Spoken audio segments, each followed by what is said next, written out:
Welcome to another CEO Wisdom podcast. We have Jeremiah Curvers with us today. Jeremiah and I are both from Montreal, both ex martial artists and both CEOs and founders. So, Jeremiah runs PolySleep, it's a cool mattress company made in Canada. So, it's like the Caspers of Canada, I guess, if I would buy a mattress there. He also hosts a show up at night.pod. It's pretty good. I can check it out on Insta. And yeah, the guy has a very interesting background, so I'm really glad to have him on today and eager to jump right into it. Before we do, Podbuyer is presenting that pod. Podbuyer is my podcasting agency, and let me ask you this: if you have a problem monetizing your ads, which are quite costly, or driving traffic with SEO, or even getting your cold emails in, the best solution to drive in leads nowadays is podcasting. So inviting your ICP on a podcast, 30 of them precisely on a monthly basis, and closing 10% into clients. It's more authentic. It's a nice conversation. It generates content as well. So podbuyer.com if you want to learn how to start your podcast with AI, automate it, and live the Ikigai life with your pod. Jeremiah, welcome to the podcast. Tell me a bit more about yourself and what you're up to nowadays. Hey, thanks for having me, Shao. Um, I'm just glad to be back to Montreal, even though it's still a little bit cold. I was in Palm Spring the week before for ETEL. I went to DX3 in Toronto, back in Montreal. Pretty excited to be here today to discuss. A little bit about me. I started PolySleep a bit over 8 years ago, 2016, after sustaining a double herniated disc. I was in marketing prior to that, so I spent a little bit over 12 years in Martech. And yeah, crazy story, but it was a very selfish project. Originally, I wanted to make the best mattress for myself because I was bedridden and I wanted to recuperate faster. So that's how it started. And then you broke your back building a business through it. So I'm pretty sure your back got worse before it got better. Yeah, it got worse. You know what? The way I injured myself is a pretty funny story. My buddy, who happened to make our foam, he's based also in Montreal, um, told me we're getting all this equipment to ship mattresses straight in a box to consumer. And he was kind of telling me, with your expertise and background in marketing, that might be cool if you want to try it.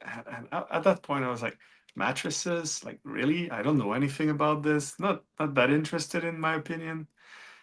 Thank you, but no thanks. Literally 3 weeks after, I'm at a golf tournament. I'm a volunteer. I'm helping them. Everybody's at a hole trying to get money for kids and all. And by the time I'm supposed to install my tent, I just pulled a super heavy box. Both my legs just left me. Holy shit. And I fell on the ground. Ambulance came in and they told me, yeah, you just popped two discs. And I was like, Oh, what? Pulling a box? Like, no joke. yeah. That's And how it that's happens usually. It's like weird stuff like that. stupid mistake. And 3 months walking like a 95-year-old trying to go to the bathroom was taking me 15 minutes. And after a couple of weeks, I called back my friend and I said, hey, can we maybe work on prototypes? That's like the perfect pivot ever, right? It's like taking an awful situation and Yeah. pivoting it into something great. Were you deadlifting back then? Did you go to the gym No, and no. deadlift it? Yeah, the one thing I was not doing enough that I'm trying, still struggling to do today, is stretching. And everybody Oh, who does sports knows it. There's a crazy stats that compound over time. Past the age, I think it's 10 or 20, I don't remember. You lose about 1% flexibility a year if you don't do anything. yeah, that's crazy. It's crazy when you think about it, right? So I'm close to 40. That means I'm about 30% less flexible than I was when I was a kid. Uh, Right. Probably agree with that. But lack of stretching, lack of sleep, poor health habit. I was eating out all the time, a little bit overweight, and yeah, it's a recipe for disaster. Right. And just to that stretching thing, people know David Goggins, right? Like the tough guy. Nowadays, I think he stretches like 2 to 3 hours per day. So it's like yeah, get off your ass, motherfucker. But he's like the stretching type of guy. He stretches almost like his full day because he's been broken by all his ultras. Yeah. Coming back to your company, which is even more back breaking, and you're not in an easy niche, right? Like it's No. pretty hard to ship mattresses, these heavy things, make sure that the customer is satisfied, the returns and all of that, the quality of the product, right? Hmm. Tell me about the early days of PolySleep and how it officially got off the ground. Well, the first year, it was really all about prototyping. I knew for a fact that because I come from a marketing background, you can market as much as you want. If your product is shit, you're not going to be there long. Yeah. So I really became obsessed about understanding what is important on a sleeping surface. Looking at why people use hammocks still in certain countries, what makes a good mattresses, what are the aberrations that happen throughout our generations, like the waterbed, for example. Why did that came up? And there's three general factors that are very important on a sleeping surface without going into too much detail: body alignment, pressure point, and temperature regulation. If you do balance body alignment and pressure point, you got a surface that is not too soft nor too hard. Not too soft because it's going to unfortunately create disalignment, right? From a muscular skeletal standpoint, this is really bad because your muscle can't really relax when you sleep. You don't want something too hard either, because on certain sleeping position that will hinder your capacity to heal and have your blood flowing through different Yes, part of blood your body, circulation. right? Yep. So you need to strike a balance between both. And then temperature regulation is really important because sudden change in temperature can wake you up because your Yes. reptilian brain will be like, hey, you're in danger. Yep. So that became an obsession. How can we, with different technology, different material, really make the best sleeping surface possible? And one thing I quickly realized, which I'm proud to say now, we only manufacture in one plant in Montreal. We're now also vertically integrated, so we do produce our Nice. own foam, which is very different from other brand. Other brand usually produce their mattress based on the location of where the customer base or distribution center is going to be. But what I realized throughout the last couple of years is that mattress is very like bread. If I give you a recipe with ingredients and I give your friend the same recipe with the same ingredient, the odds are most likely we're going to have a different bread. Yes. Same thing for mattresses. So when Okay. you change the shop that makes the mattress that have different ingredients, the same recipe will create a different product. And the problem I have with that is my prototypes, I want the same exact product in the hands of my consumer. Yeah. And if you start doing with companies, even just locally, that are different, or overseas, it's even worse. You're going to have, unfortunately, a lot of inconsistency in the quality of the product you're going to make over time. Yep. 100%. So when did you know it took off the ground? Just like great product and then ship it to a couple influencers and got Build it viral? up, build it up. The idea is when you start a business, the only thing you can do is you're best at creating an amazing product, be honest with your audience, and then try to have a compelling story. Yep. When everybody talk about storytelling, it's really about having a compelling story and a product that resonates with your audience. That's what you can control. Then what costs a lot of money is to get that brand that you're trying to create, that message in front of people's eye. And this is Yep. where the whole marketing game starts. From a content perspective, like we're doing podcasts talking about it, SEO, now generative engine, GEO is a thing now with search happening with more and more AI and LLM. Paid media, there's some sort of our industry is so saturated right now. At a point, if someone were to tell me I want to start a mattress company today, it would cost probably as much to get a consumer, and probably more because they don't have any brand recognition, than to give the part a retailer would take. Right. Let's talk about the product itself. Like, why foam? Humans historically, on what did they sleep? Like, did the caveman slept on a rock? And yeah, like, tell us like how exactly has the why did the foam? Why did you pick the foam itself?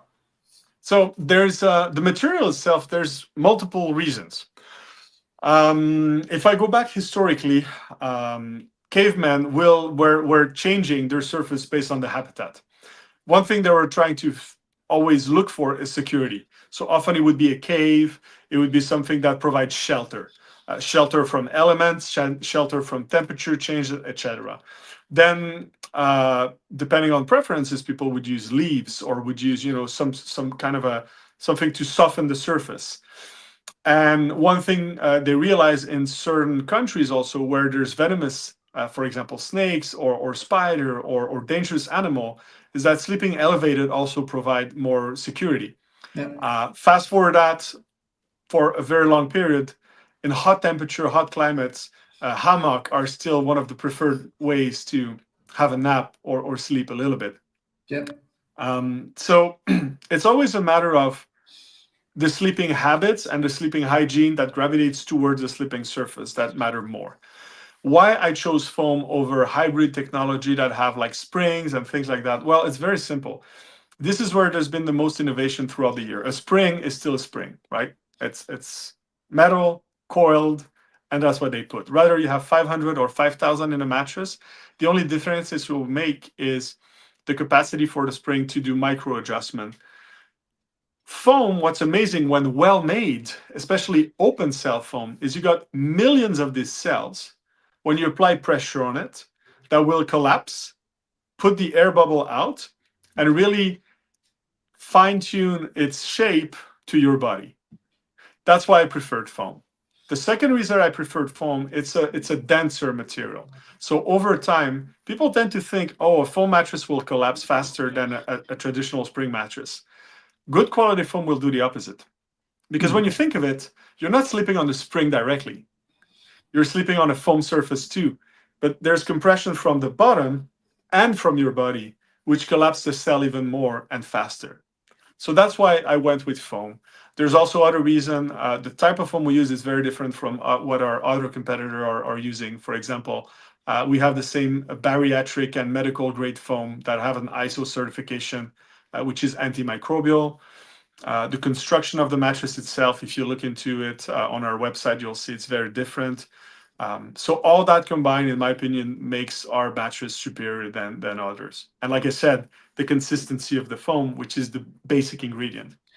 Right. And how do you scientifically calculate that the sleep is better? We're seeing Brian Johnson, he's pretty obsessed with all that, tracking all of this. Could you integrate technology to really measure the sleep efficiency eventually? Have an app or something? Yeah, to be honest, no, we don't. And the reason is because we're just one small component among something that is much more important, which is sleep hygiene. What time you go to bed? Did you drink water before going to bed? Are you in a quiet environment? Is it a pitch black environment? Is your room temperature ideal? What type of bed sheet do you use? Etc., etc., etc. Are you overweight? Do you do exercise? Are you stressed?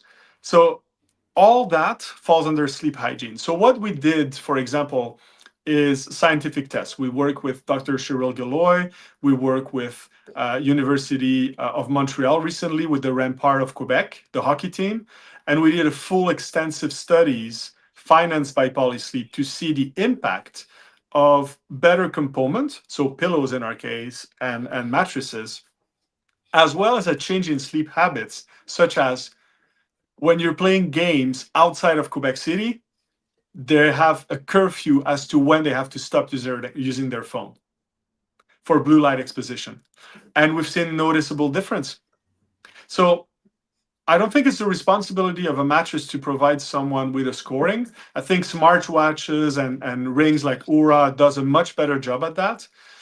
I think our responsibility as a brand is to educate as much as possible the consumer, to tell him when you change your mattress, there's probably a significant thing or a moment in life that is happening. You might have a kid, you might separated, you might have you might move to a new place. We want to jump on that occasion to one, give them a better sleeping surface, but especially tell them it's a great timing to change some bad habits. If you have a TV in your room, ditch it. Right. Couple of points here. My Aura ring, it emits a green light at middle of the night, which is so stupid, right? The number one thing to wake me up in my blacked out room. Yeah. My Ultra is like too big and clumsy. It would probably cut my circulation, so I don't use any of these when I sleep. And the blue light exposition thing, I think my phone is like a dark night mode. So I don't get like the blue light as much. Plus, I use ChatGPT to get me to sleep with like nice bedtime Yep. stories. Bedtime stories, for example. Yeah, Good. VS, like just getting me, myself, and my business thoughts, right, which will keep me from sleeping. It's like business, business, business. Yeah. What do you think about that? I think it's a good way of doing it. One thing, regularity and good habits over time will outpace any gimmicky thing you could do. The smartwatch will not make you sleep better or worse, nor the ring. You're absolutely right. And everybody is different. The first thing I would invite people to try to figure out is, are you truly an early bird or you're a night owl? Right? And try to adjust your circadian rhythm based on this. Do you, let's say, eat more protein at night and you feel bloated? Okay, change your diet. If you drink too much water, do you have to wake up during the night to go pee? Then reduce the amount of water you drink. You're the best person to know what works well with your body. Ultimately, what matters with sleep is two very simple things. Quantity, the average person will vary between 6 and 8:30 hours of sleep to hit the quantity they need. And then it's all about quality of sleep. And the quality are all micro adjustment you can do, but you got to do them over time and repeatedly to see the difference. Right. Yeah, I bought a foam mattress. I have a couple in the house, but like the very thin ones, and some of them they broke. Have you checked out like that product, or do you even offer it? So we have the smallest mattress we're gonna have in terms of height is 8 inch. Under It, that, an 8 is really what we suggest being the bare minimum if you want to have a good long-term comfortable mattress over time. Then it goes from 8 up to 12 inch plus. We have mattresses that are thicker. Of course, if you're 350 pounds and you go for an 8 inch mattress, you will not be as comfortable, right, as if you're, let's say, 200 pounds. You might consider something a little bit thicker. Why the mattress flatten? It goes back to what I was telling you earlier with the bread analogy. There's a couple of components that goes into making foam. And when we talk about foam that is collapsing, it's because the density of the material is not high enough versus the ratio of air bubble. And what happened over a repeated amount of time, because you put pressure and these air cells are expelled, the foam collapse, meaning that the cells doesn't go back to its original space and remain collapsed, which is why you're going to feel a dent. This is just simply not necessarily bad foam, but foam that is inappropriate for a sleeping surface, and most likely a foam that is also much cheaper to produce. right. Thank you for these details. Now let's talk a bit more about the business. Now that we have a couple minutes left, Yeah. what happened at Casper, and how are you building differently than that company? Well, Casper, amongst many other competitor we have, started as just like us as a direct-to-consumer company in a market where you have very little repeatable business. It costs a lot of money to acquire a customer because it's an expensive item, and you have limited of opportunity to do cross sales or upsells. You can sell some pillows, maybe some bed sheets, mattress protector, but if you really want to commit as a mattress company, you have to accept that your repeat business will most likely be people talking about your product to other people. Mattress is a competitive environment. Casper opened the door to a lot of copycats. And the problem with that is I think the statistic where it would have been cheaper for them to give you the mattress for free and $100 than their marketing strategy. They were burning plus $200 above the value of the mattress to acquire a customer at some point. So what happened? Very simple. They raised money, went for the IPO. The market got readjusted because they were not performing, got kicked out of the stock exchange, bought back by a private equity firm who tried to pivot that, and recently got bought by Carpenter, who's a big manufacturer. That's unfortunate. On the other side, a lot of competitors we have went on the retail way. So they started selling bed frame, uh, rugs, other things, accessories to expand and become more of a bedroom retail experience, and eventually will become retailers like EQ3 or Must Society or other brand. I think that personally denature a bit the value proposition you have as a mattress company. So we went on a complete opposite road. We just recently vertically integrated with our manufacturer, and we're the only brand in Canada that produce our own foam. So that gives me a lot more control over the quality of my product. We're going to double down as a mattress company. We're starting to sell at retail locations such as Tanguay, Matelas Bonheur, and other places. And we're going to double down on the retail side of things with the best possible product. And the more you control over the supply chain, in my opinion, uh, the, the more advantage you have to dominate a market, because you can reduce cost, you can improve quality wherever you need to. Love that.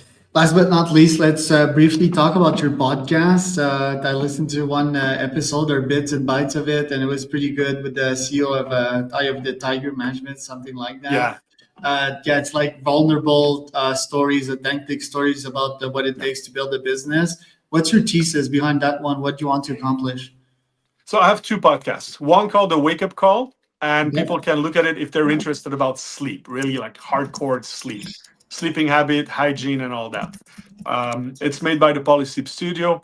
Up at Night is more of a personal project that is great to get visibility both for PolySleep and what I care about, which is entrepreneurship. And you know, Charles, one thing that I hate to see on social media right now is the crypto bros or the wannabe entrepreneur that gives you courses telling you, hey, give me $100 and in 3 months you're the next millionaire. Yeah. Sorry to say it, that's utter bullshit. It Yes. doesn't happen overnight. You're going to grind, it's going to be hard, you're going to fail, and people who succeed probably failed more often than you tried. And that's what I want to show. And it's not about money. Success definition, in my opinion, varies from one person to another. If you're really into helping people, well, maybe building an orphanage and taking care of 100 kids is the biggest type of success you can ever achieve. Yes. If you're a hardcore person who want to make money, yeah, of course, you can aim for that. But success is different for everybody. What I want to showcase with Up at Night is that whatever type of success you want to achieve, you will unfortunately have to voluntarily be unbalanced. You're going Yes. to have to sacrifice certain things to achieve that level of success. And that's what I want to showcase.